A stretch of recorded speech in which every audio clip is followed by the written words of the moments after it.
Hello and welcome to the Academy of Worship podcast. My name is Chris Davis. And I'm Lauren Levasseur. And we are here live being recorded in Small Doors Studio. And we are doing something a little different today in that it's warm. And my studio doesn't yet have cooling in it. So we have windows open and stuff. So you may hear dogs going by and who knows what, and breezes and cars and I don't know, whatever. So if you do hear that, just close your eyes and imagine yourself on a beach or something. I don't know. Or a backyard. Yes. So today, Lauren, we have yet again another controversial topic. No, I don't know if it's controversial. We are going to be talking about, and I'm doing air quotes right now, crutches in worship. I see those. Yeah, Lauren saw them. So crutches is in quotations, and we're going to be talking about the things that people on worship teams have in the past or currently or whatever, because I've seen it online, and there definitely seems to be camps on most of these. And we're talking about things like capos, music stands. What else are we talking about, Lauren? We're talking about click tracks, loops. We're going to be hitting all the big ones. Yep. We're going in. Effects to monitors. Oh, man. So mics. If you don't hear something early in the podcast that makes you mad, you'll hear something later that makes you mad. We're going to make you feel guilty. Because that's our job. So anyway, if you got anybody out there that's just joining us for your first podcast, Lauren hails from a larger church in the area in California, in Northern. We don't name them. And I hail from a church in a smaller church, rather, in the same sort of area. And we both lead worship and lead ministries and work with other musicians. And yeah. And I also used to serve at the same church that Chris is still in for about a decade and a half before was called elsewhere. So we've got a lot of similar experiences, but at the same time, we've now had a few years to have some different experiences at our different houses of worship. Yeah. Yeah, we're old is really what Lauren's saying now. So we've been around the block a few times. So in my day. Yeah. Our churches travel uphill both ways. So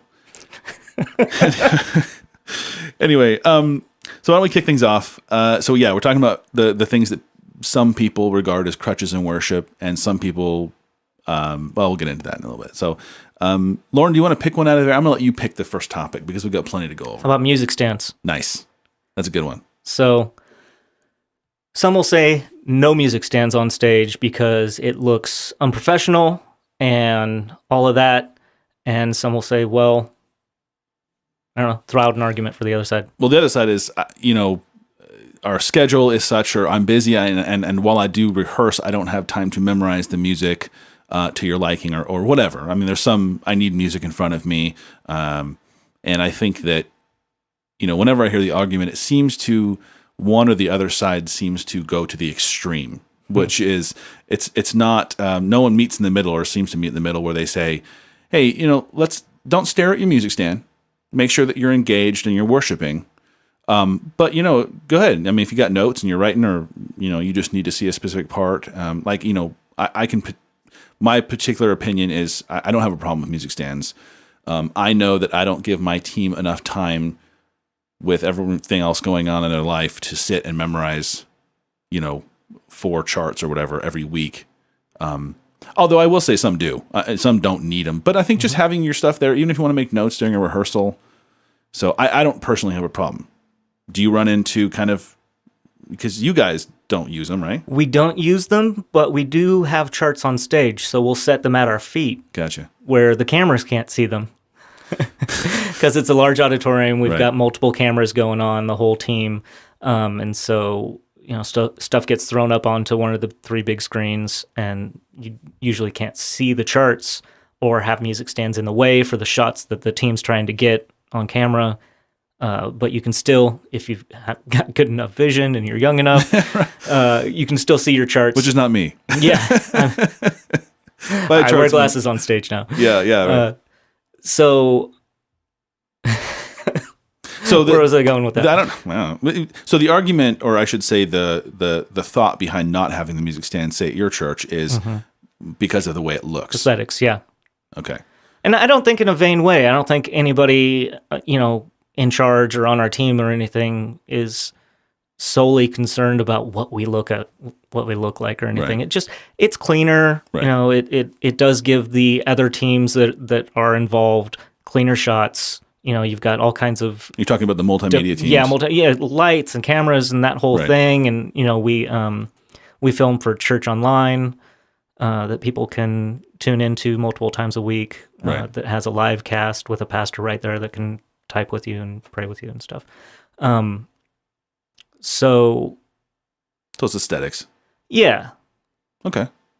And I think, honestly, the objection I hear to music stands is, I'll say one of two things. I don't know if there might be more, but it's either aesthetics or that people are staring like zombies at their music.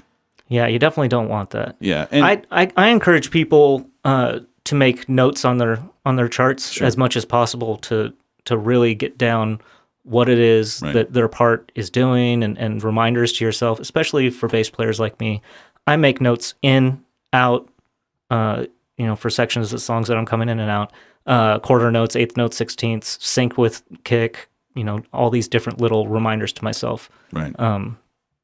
And, eventually I won't even be looking at that anymore. And even if I put them out, I may not even look because I've done the song a bunch of times. Right.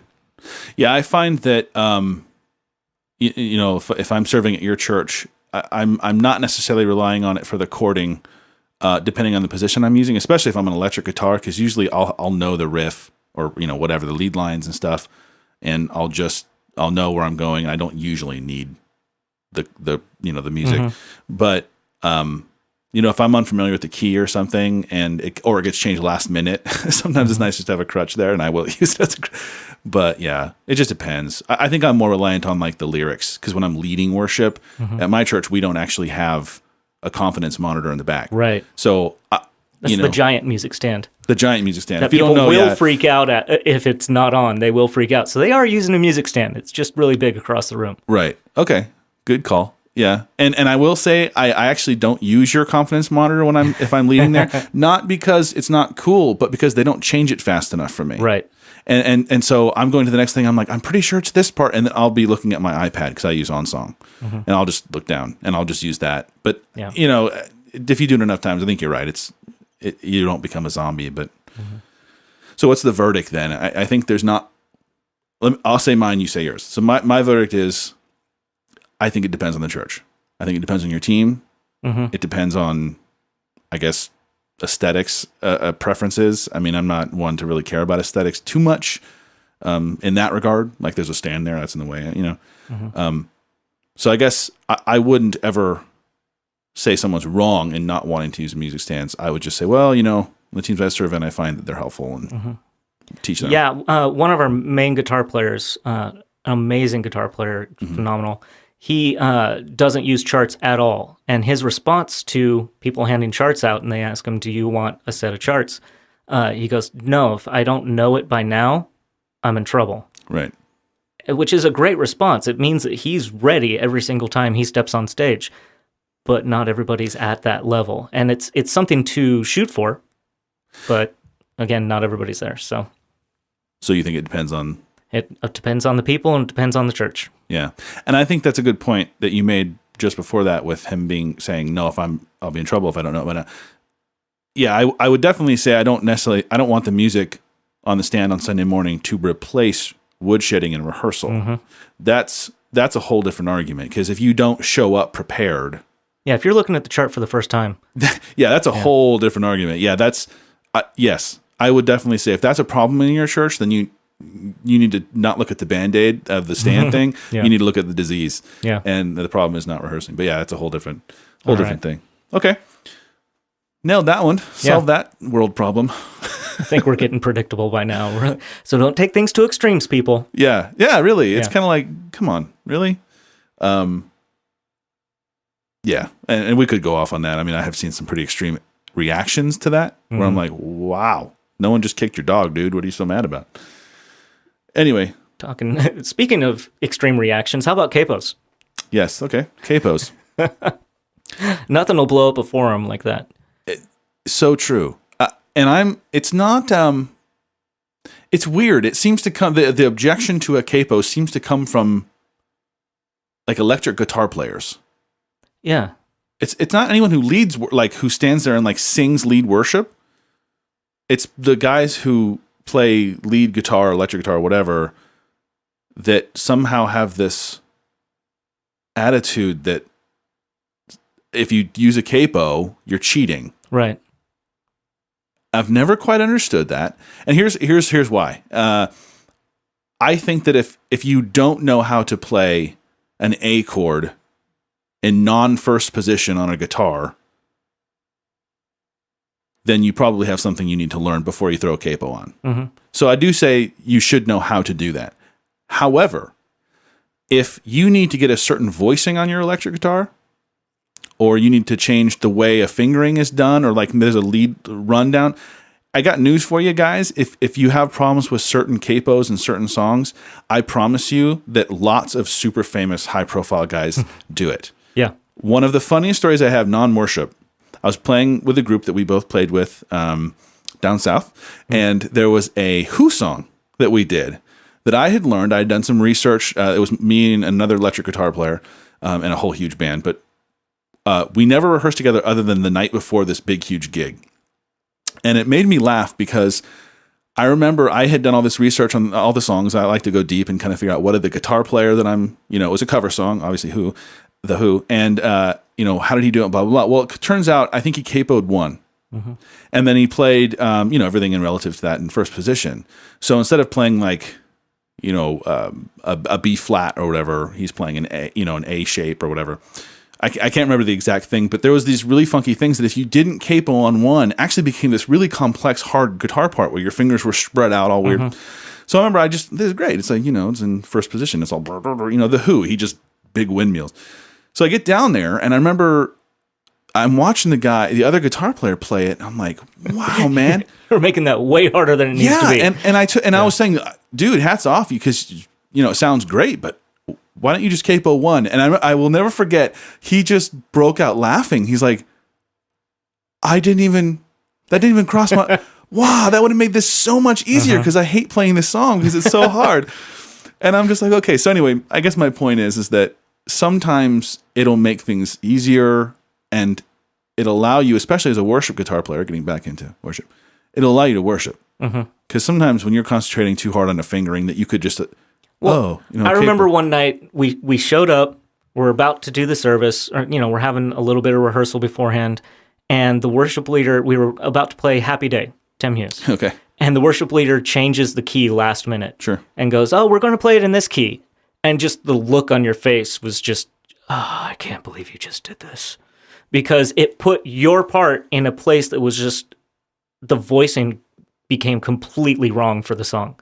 Okay. And it forced your hand into a place you're just like, dang it.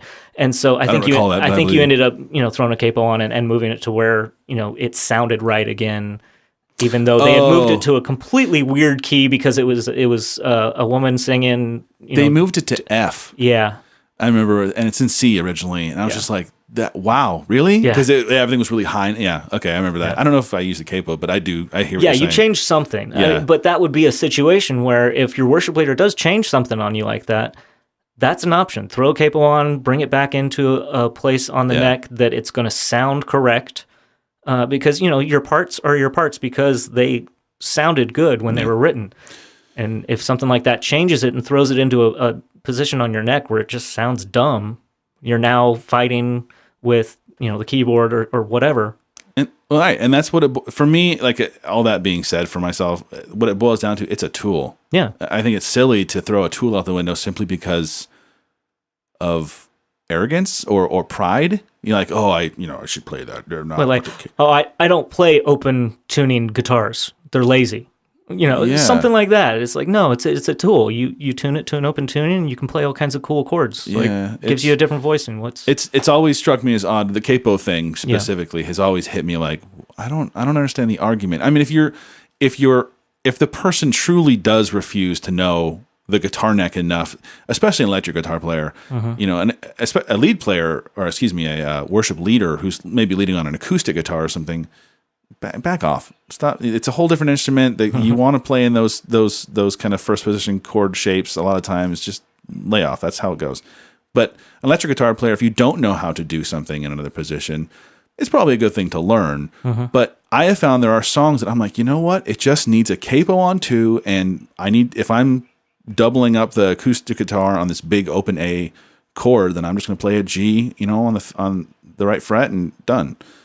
And it just sounds better because you get a fuller electric. So I don't know. There's lead lines that become extraordinarily easy because they're based around first position chords and you're playing, you know, pull offs on open strings and stuff. If you don't have a capo on, all of a sudden you're doing this, you know, 2-fret stretch or 3-fret stretch, and it's just like, wow. Yeah. For me as a bass player, I run into those because, well, if you throw a capo on a bass, you're fired.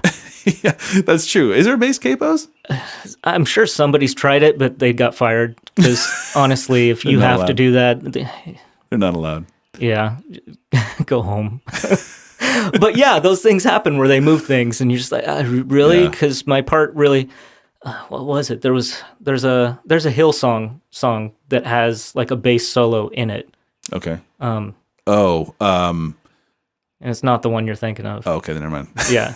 The one Lincoln Bruce Salvation? No. Oh, okay. No, it's not that one. Hear that bird going crazy out there, by the way? Yeah. Side note. Oh, he went quiet. So yeah, it's got a bass solo in it, and they moved it to a different key for a different singer. Yeah. And it just put it way too low. It moved it to this. where it would be either ridiculously low or ridiculously high, just totally outside of the range of what that part was written for. Right. Which is why this other band that covered it didn't throw that in there. They did something else that sounded different. Because it wasn't, it didn't work. They're like, Lauren, play the bass solo. No. It sounds dumb. It's not this time. So yeah, I think a capo's, I don't even enter that argument because there's times I've turned around to the guitar player on our team and just go like, dude, throw a capo on. Stop messing around. Like, just do it. And it's not because I think that I want him to be lazy, because I know very much so that he'll do it without one, and he does. In fact, I've seen sometimes like, dude, why are you making it so hard? Just throw a capo on.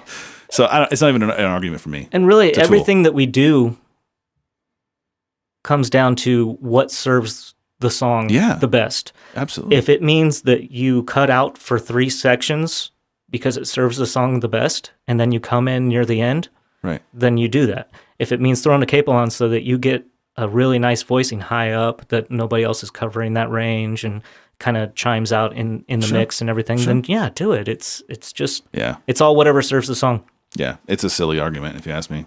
So sorry guys, if you're against Shut capos, down. sorry, you're not going to get any love from me or Lauren, I don't think.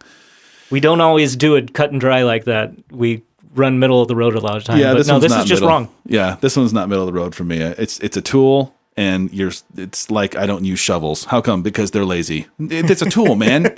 Use it.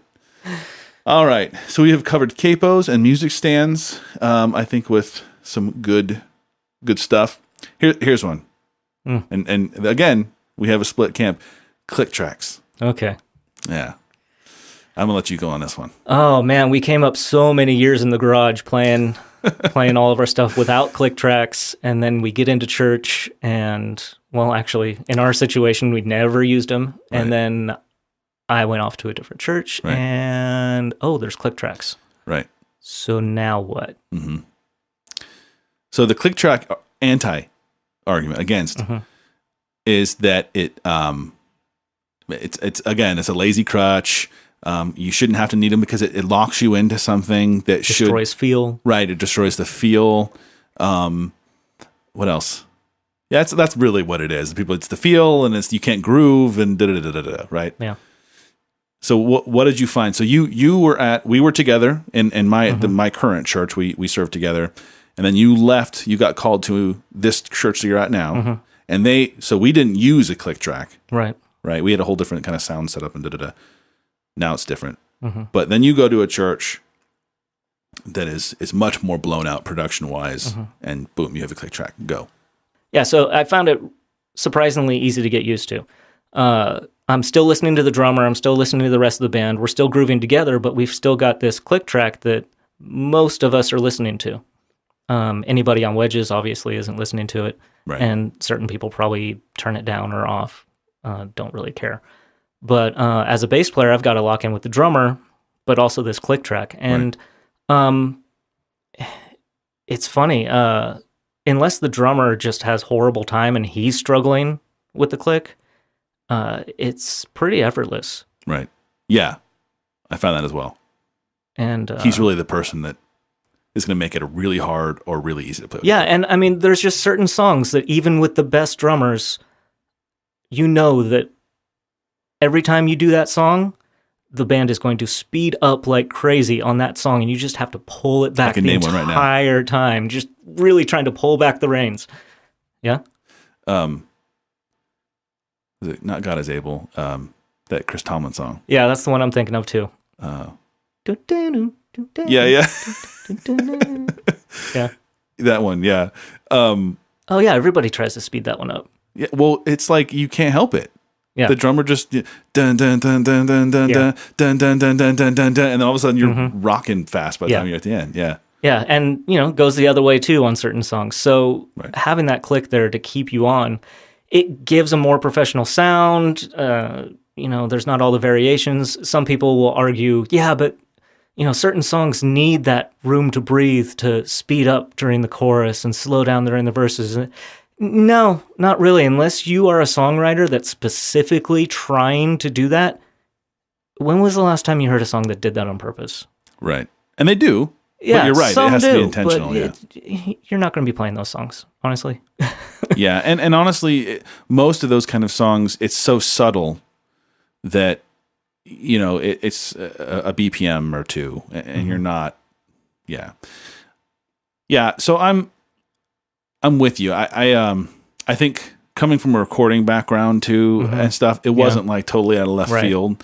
It was a little weird that it was live. I think that mindset had to kind of click in for me. Like, okay, it's not like you're stopping here and punching in. You're you're going. Well, and some people can't get past the one click, the bing, the high one, boom, when the leader comes in on the third click, right, as their one, right. You're just like, my brain's exploding. Yeah.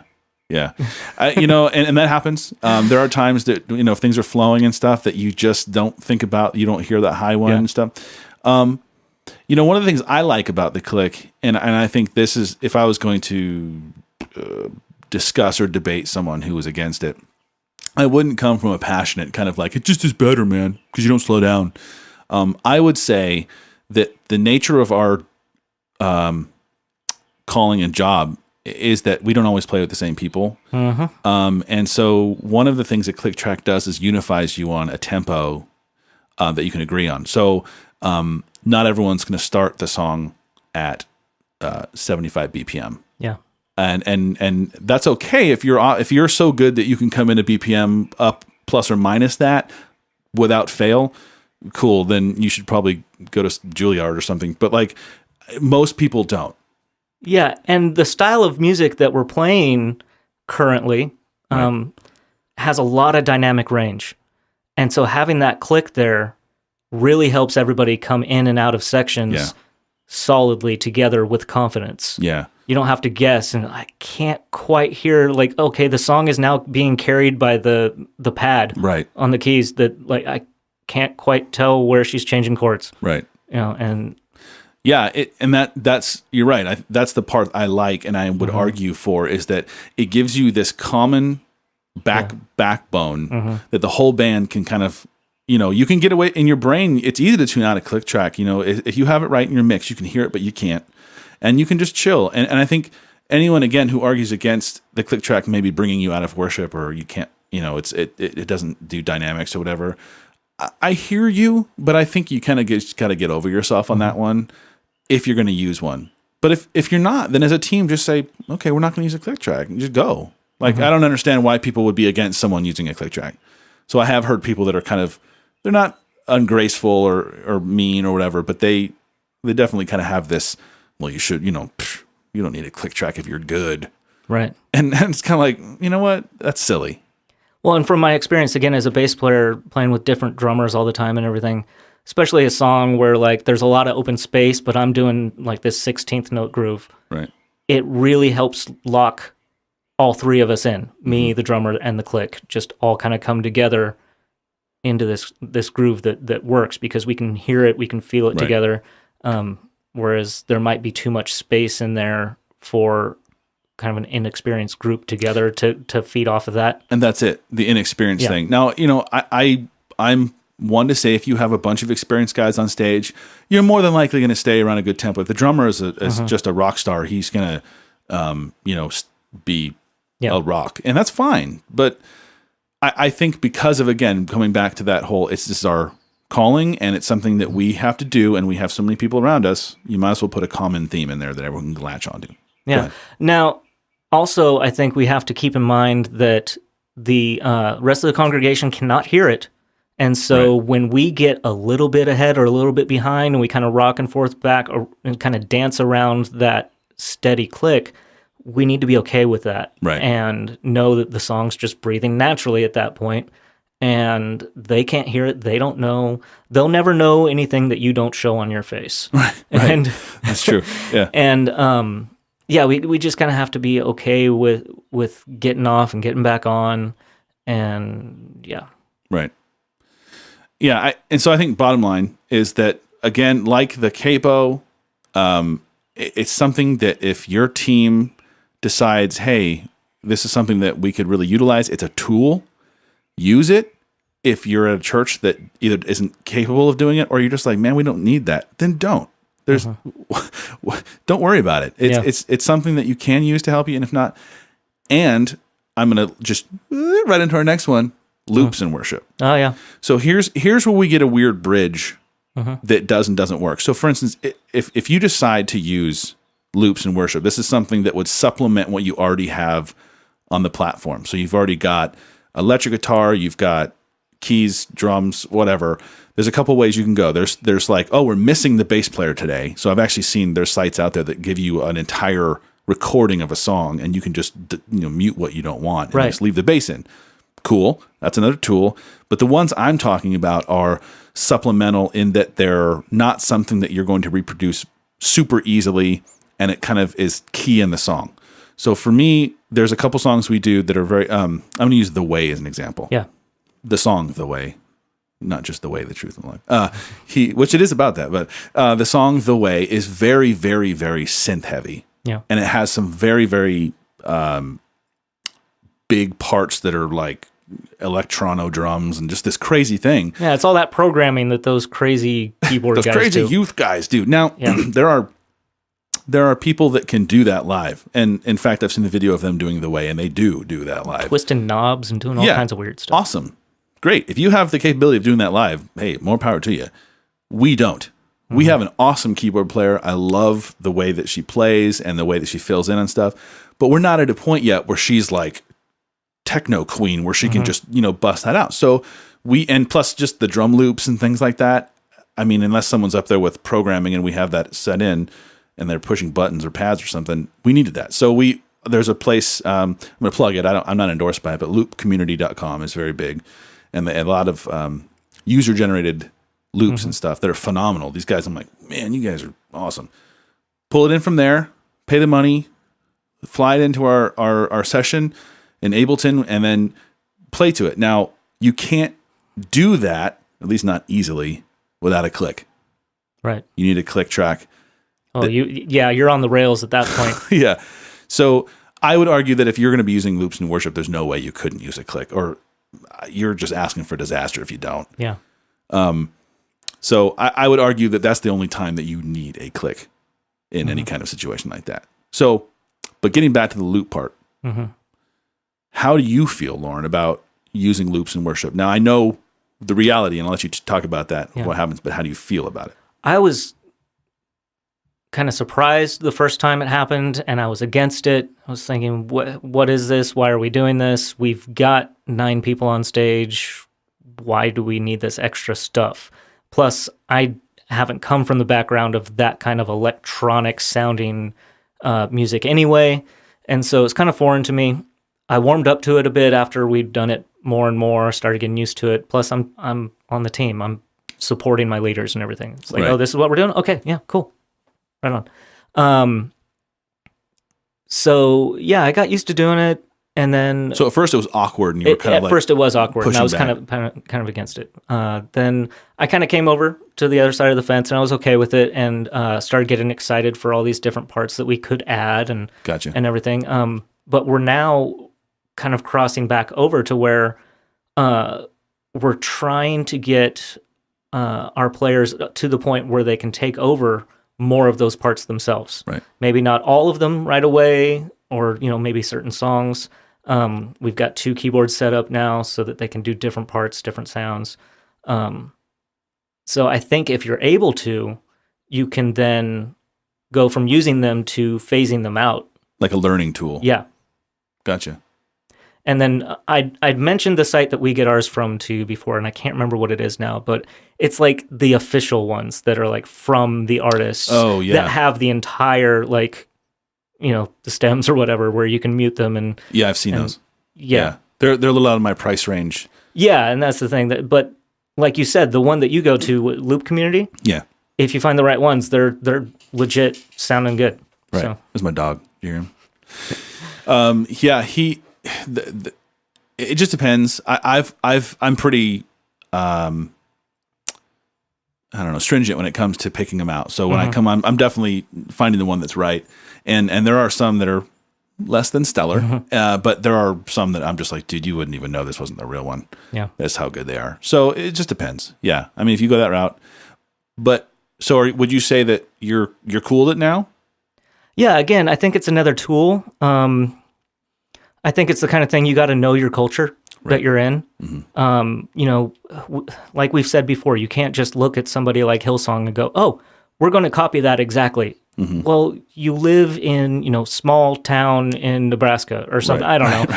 And maybe your community does not react to that style of worship. Yeah. And they're just not meeting with God. They're just kind of staring at you like, what are you playing? Right. Yeah. So it's all, you got to take it into context. Yeah, I agree, because we came against that same thing. We use several loops on different songs, and again, it's because we just don't have the capability right now producing that sound. But the song is cool, or it's anointed, or whatever. Like it's working.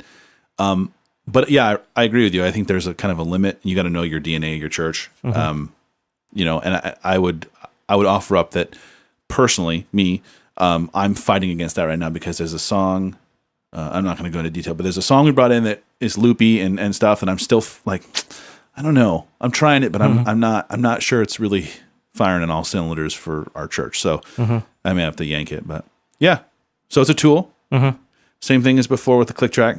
Yeah. Don't use them. Awesome. But yeah, it's got a serious disadvantage that you are on the rails. Totally.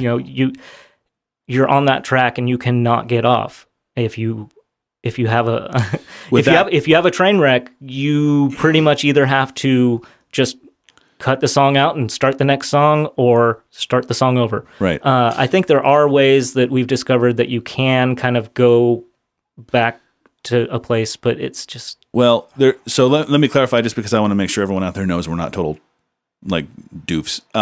So there's those kind of loops which are pre-recorded, beginning to end, boom, go. Yeah. And then there's loops that a lot of people use. I don't think you guys do, that in Ableton, which is the program that most people use to fire these things. You don't have to, but yeah, Ableton Live is just made for this kind of thing. yeah. And this particular thing I'm going to talk about is actually like, I don't know very many other ones that do it like this, at least as well. Is that people will fire off loop sections. Oh, wow. So that you can go off the rails. So I want to say that is possible. It's just, in this case, we're talking about pre-recorded loops. Yeah. See, that would be nice, because in our style, we do appreciate the ability to follow the leading of the Spirit and just go wherever we want to go with the song, even though we know the initial setup of where everything goes. So, and I will say, I know I'm getting off topic a little here, but I will say in that case, it does take a little bit more of a commitment. Yeah. Because not by the team in particular, but the person who's creating these, because I haven't found a place that what I'm talking about, these little snippets, these things that you fire, and then it's okay, now we're on the chorus, fire that one. Right. Are something that seem to be created by the person running the loops who's really into that. Okay. So I don't know there's some site out there where you can go like, I need the verse I need this part and this part of the loop, and so maybe you could chop them up and then do it your own. I don't know. Yeah. So it's out there. I digress. Yeah. Sorry. So here we go. Here's another one that's connected to those two. Cues on the loops. Yeah. So in the thing that Lauren and I are talking about, that's beginning to end loop, which is like you start the song, you end the song, and there's this very rail oriented. You're on the rails. You can't get off. There, in loop community, for instance, you get them with cues. Mm-hmm. Now, the pack that you get has the option of importing one without cues if you want it and stuff like that. And this is literally a dude, like a little pre-recorded dude talking in your ears. Verse 2, 3, 4. That's it. Chorus 2, 3. He counts off, and you hear where you're going. So I will say it at my church, when we use a loop, we always use the cues. And the reasoning behind that is because you're on rails, I want to make sure everyone knows exactly where we are in the song so we don't train wreck the thing. That's my reasoning behind it. Mm-hmm. Now, I have heard the arguments, well, they should have it memorized. You write it on your music, blah, blah, blah. Great. That's awesome. Do it too. Again, same argument. You may have a large rotation of people. Right. You may have, your songs come out on Thursday and you've got to play on Sunday and people have stuff going on, right. Whatever it is. Maybe a time crunch. Yeah. I have found I'm able to throw a loop into something we're rehearsing, and 9 times out of 10, we get it pretty right on the first time. Mm-hmm. There's no someone that went, oh, I didn't realize we were on the chorus right there. Because it says chorus 2, 3, you're playing the chorus. Sometimes it's just affirmation of what you already felt was going to happen anyway. It's not necessarily like, oh, that's where we're going? Okay. Thanks, guy. Right, exactly. Thanks, dude, in my head.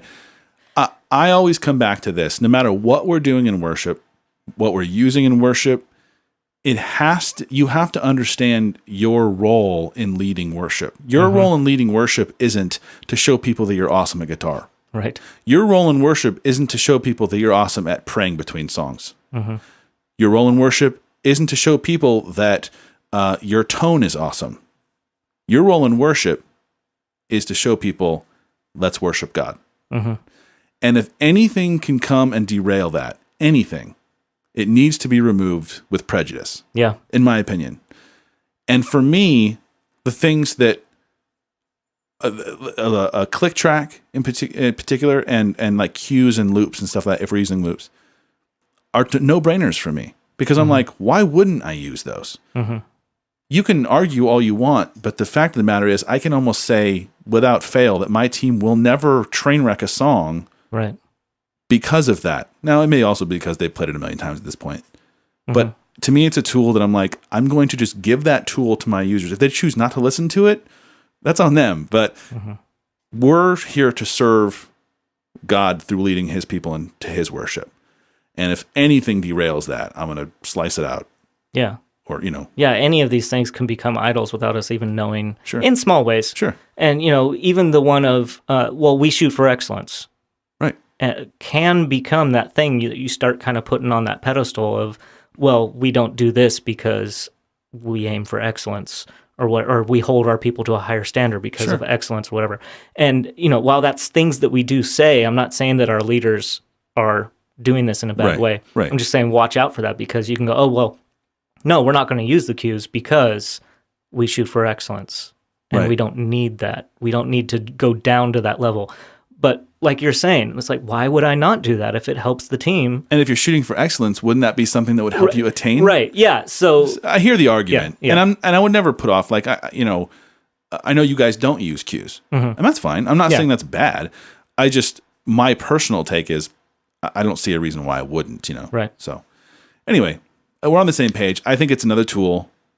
So going off of cues, I know we're probably going long on this one. I didn't think we'd have enough content, but it keeps going. So shooting off of the cues thing, what about the band mic? That's the physical guy in the room doing the cues.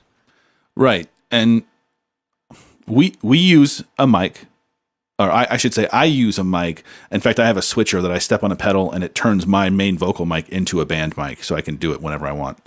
Right. It reroutes it from the mains to the in-ear monitors. Yeah. So it just mutes it in the mains and puts it in the ears. And then once I step off, it goes back to be my vocal mic. So it's a momentary switch.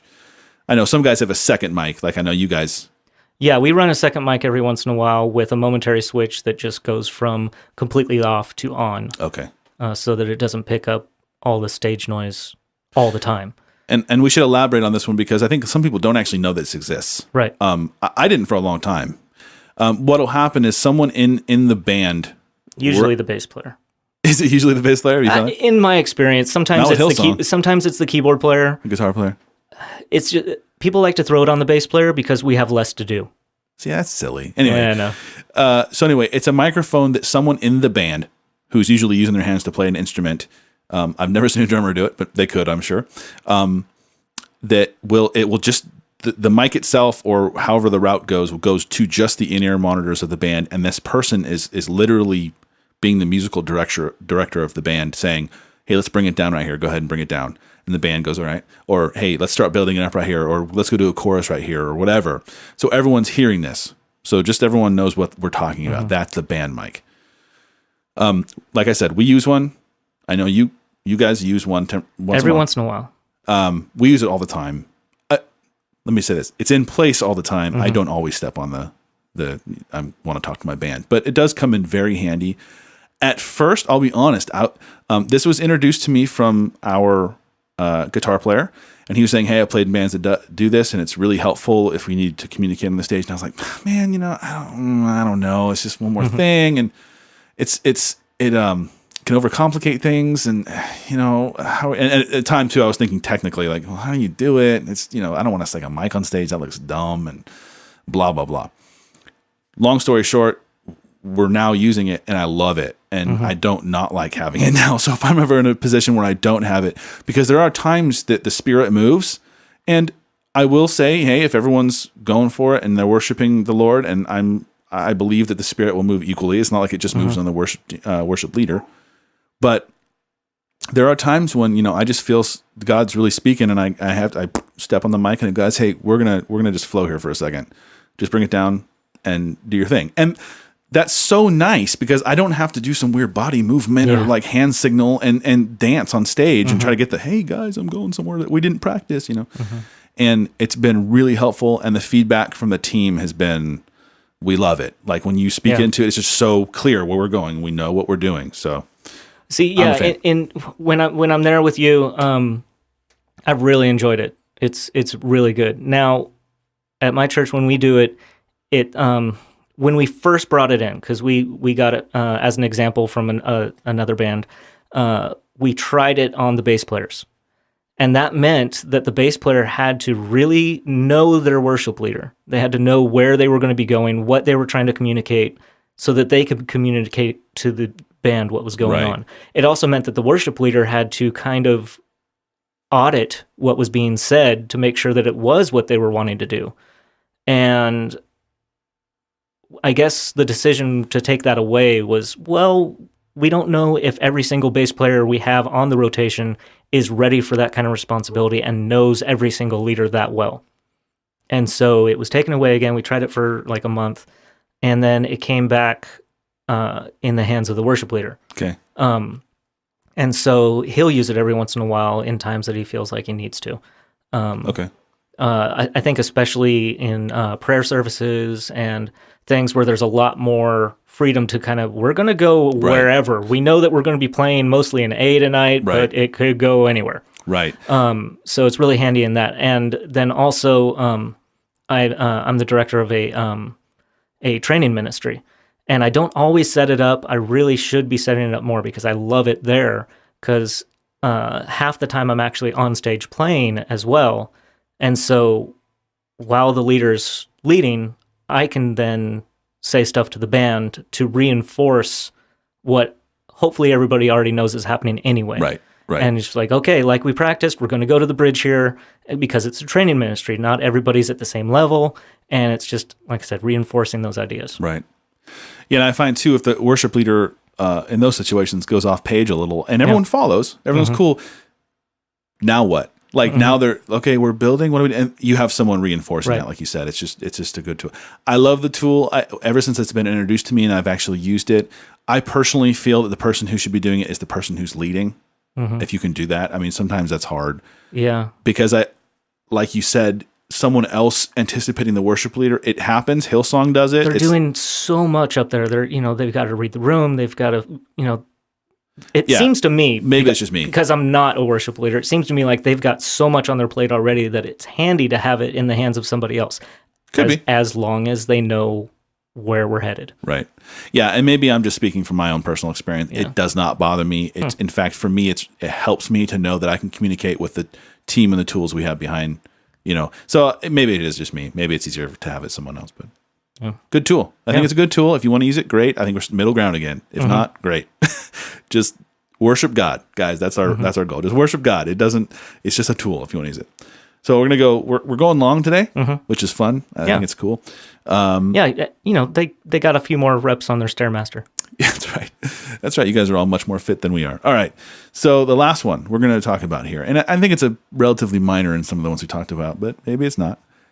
Vocal effects in monitors, specifically guys and gals that can't live without having some nice lush reverb in their ears when they're singing or leading or whatever. This one's definitely a crutch. You guys are wrong. Lauren has spoken. I'm playing. It's just funny from my end, being in the back. It's funny. I don't really feel like I have a dog in this fight because I've heard, and this one is, I think, a lesser complaint. You've mentioned it to me, Lauren. I don't think that I've heard it from a lot of people. I've experienced it in different places where I need more. Give me more effects. I can't do it. I'm not feeling it or whatever. If you want to use them, great. I have an objection coming from, or not objection, but a concern, I should say, coming from a recording world, which is if you're trying to get a good vocal, you want to be in tune, you want to be, confident and stuff. Effects actually don't help that. If you get washed out in vocals in your own ears, you tend to not want to project your voice as much, and you can kind of wash out. It covers up tuning and singing. So I tend to say, if you're going to use them sparingly. Don't be all washy, because some people just... You like it really dry.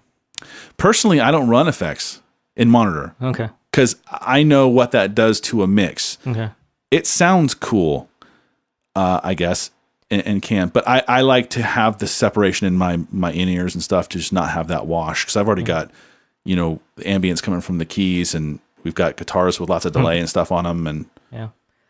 Now, coming from the outside looking in and hearing what I think I've heard them say, I think the argument is if it's completely dry, they run the risk of over-singing because they're in the box. It's just in your head.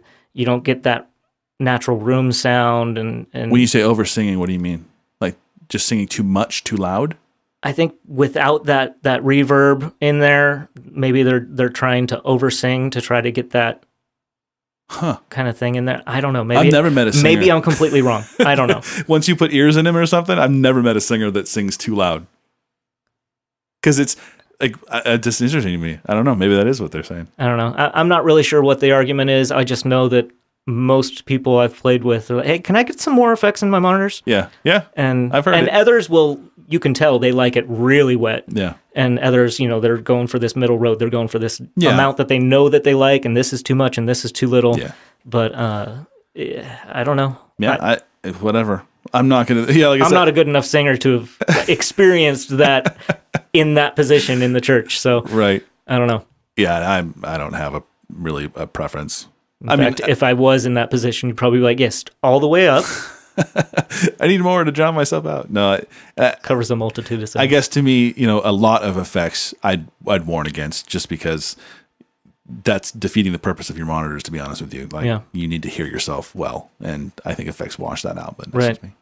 Yeah, I know that when I do sing harmonies at your church, I've got me cranked. Right. It has to be super, super, super loud for me to make sure that I am staying in tune, because I'm not great. I'd have a tendency to go sharp or flat, and so it's the loudest thing in my mix. So wait, you use your monitors to monitor is what you're saying? Yeah. That's crazy, dude. Next podcast. What do you use your monitors for? No. Something to put my foot on? Yeah. Well, they're for rocking out, dude. So anyway, I think we've beat this horse. Yeah. And I think, the bottom line, I think, and Lauren, correct me if I'm wrong on this, but most of this is just middle ground. Stop taking a side on it. Yeah, these are not hills to die on. Really aren't. They really aren't. Yeah. Even serve the song, serve the congregation, and get over it. Yeah. Right? Pretty much. Serve the Lord. I don't sugarcoat just it. worship, man. Should, but... Like, yeah. I mean, if it's something that's definitely stopping your group from being able to bring your people into worship, I guess consider something. But all of worship happened before any of this came onto the scene. Either you use your tools in worship, or you are the tool in worship. I think is what we're saying. And Lauren once again says All right, man. Well, I think that was a good one. Yeah. Guys, just don't freak out about stuff. Just remember our job here as worship leaders is to worship and to lead others into worship, which is simply pointing to God. And a click track's not going to point anyone to God. Not to say he couldn't use it, but I won't go there. A synth track or a loop isn't going to lead anyone to God. We are, and his spirit is. So let's just serve him and stop worrying about some of the tools we're using in worship. I think it's a little too overkill. Amen? Amen. All right. Well, guys, this was fun. We had a good time making this extra long version of our podcast. We hope you enjoyed it. As always, you can leave us a comment on the Podomatic site if you are there listening to us, which is academyofworship.podomatic.com. Or if you're on Facebook, look us up on there for Academy of Worship, and YouTube if you want to check any of the stuff out we do there, which I'm really hoping we get more stuff up here pretty soon. It's youtube.com/Academy of Worship. So check us out on social media. Follow us, love us, like us, hate us, whatever. Just send us a note if you have any questions through one of those, and we'll get back to you. But once again, for Academy of Worship podcast, I am Chris Davis. I'm Lauren Levasseur. We love you guys. We'll talk to you later. Bye. Bye.